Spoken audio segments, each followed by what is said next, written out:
Good evening, everybody. Hey! Welcome to another rockin' show at Take 5. How's everybody tonight? If you've never been to one of these shows, let me start by saying I swear to God I'm not 12. I know that's hard to believe. It is a fairly common misconception, too. Last week I had to change my phone number again. Roman Polanski wouldn't stop calling me. Good Lord, Roman. At least it wasn't Kevin Spacey. I guess I'm the wrong gender. God, I'm sorry. That's not nice. Sick bastard. I'll tell you what's a bitch about being this size. You can't find anybody who can 69 with you without slipping a disc. Alright.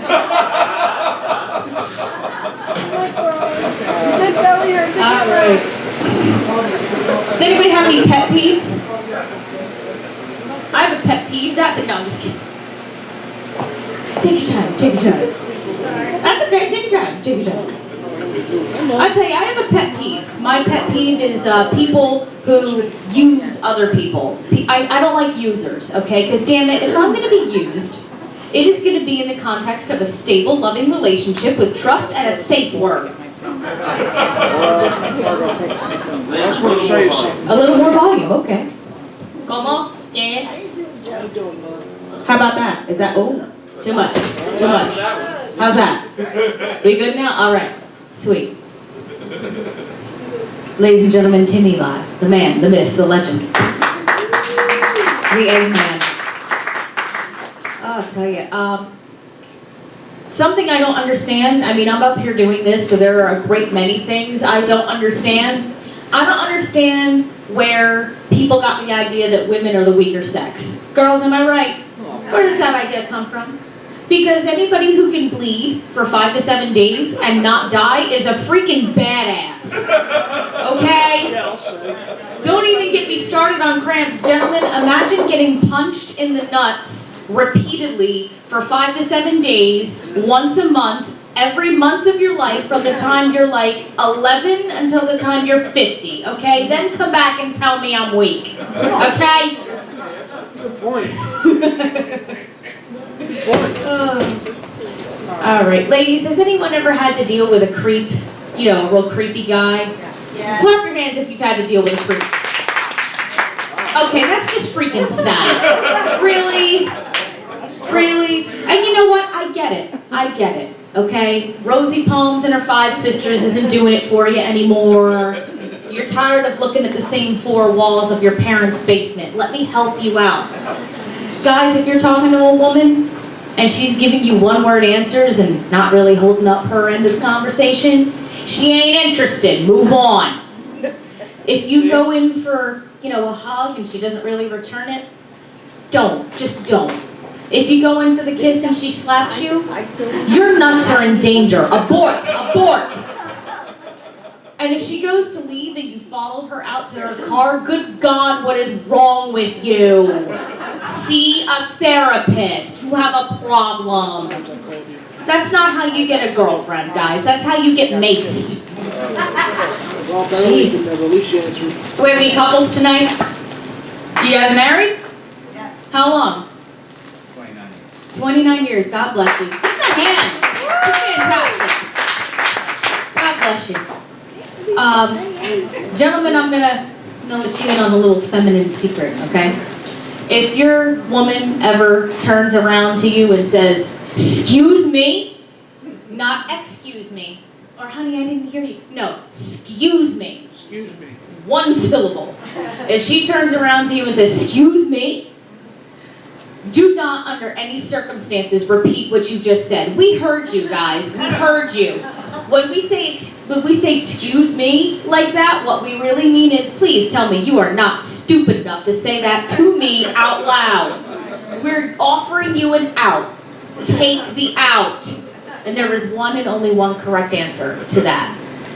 Honey, I love you so much. I'm so lucky to have you. That's it. That's it. Just say that and be done with it. Like I told my brother-in-law before he married my sister. I love my sister, but woo-hoo, crazy. I had to get it from somewhere. We got it from my mother, but I said, look, Mike, you can be happy or you can be right. but you can't be both. Okay? It's not a thing. How do you know? Oh my God. So my boyfriend and I were just talking. We've been together for 14 years. God help me. We haven't. I know. Isn't it terrible? I'm picking on him. Yeah, leave him alone. When you're, but when you're together for that long, people ask, so when are you walking down the aisle? When are you taking that next step, right? And by people, I mean my mother, and by ask, I mean nag. I was talking to her the other day. He's not going to buy the cow if he's getting the milk for free. I turned it around on her. Well, Mommy, why should I buy the pig when I'm getting the sausage for free? It worked. It shut her up for like 3 seconds. Exactly 3 seconds. True story, I am flying out to see my mother tomorrow to Florida. It's 2 syllables. Florida. Florida. And yeah, it's interesting, but my thing is, like, you guys fly, right? You guys have flown before? Yeah. The process of getting onto and off a plane, does anyone else feel like it's way harder than it should be? Yep. Like, really? I feel like we're overthinking this. Many lines. Too many lines, too much. It's a hassle. I can fix that. Make my mom a flight attendant. Yes, we're boarding. Get on the plane, stow your shit, and sit down. I'll tell you, the safety video, that would be way more entertaining with her doing it. Should we survive the 35,000-foot plummet to Earth, make sure you get the hell off the plane before it explodes. The cushion is a flotation device, not that we're probably going to survive, but try to use it so you don't become shark food. Or at least it delays becoming shark food for a while. And getting off the plane, yes, yeah, we've landed, let's go. Move it or lose it, let's go. Come on, dumbass, I ain't got all day. Toppets is having a sale, let's go.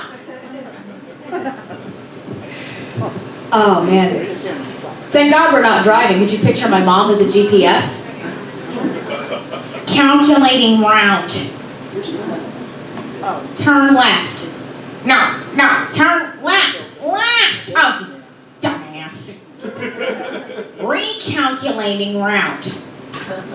Turn right. No, turn right in a quarter. No, turn right. No, don't go straight. Oh, you simpleton.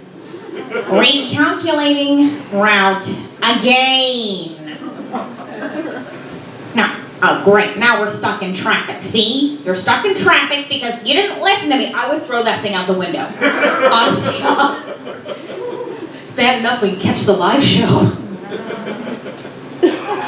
Oh, boy. But yeah, I'm going down to see her. But I'm not just going down to see her. I'm also going down to see Uncle Fred. As in my grandmother's Uncle Fred, and by that I mean his ashes. Oh my God. They're in the house. Yeah, we're that family. We're that family, guys. It's an adventure. He was originally in a china closet, but my mom decided that he would be more comfortable if she moved him into the curio cabinet in the living room. Now, Uncle Fred, when he was alive, he was actually a decorated World War I veteran. Now he's a decoration. God bless him. Every time he and I go down there, my mom has a list.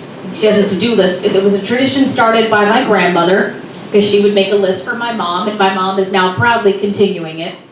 Except my list has things on it like, be less of a pissant. Get married so I can plan your wedding. Where are my freaking grandchildren? Your sister gave me 2. Let's go. You're not holding up your end of the deal. And stop doing jokes about me in your stand-up routine. As you can see, I have not done anything on that list. Not a thing. That's how well I listen. Folks, are you ready for our comments tonight? Are you going to have some fun with us?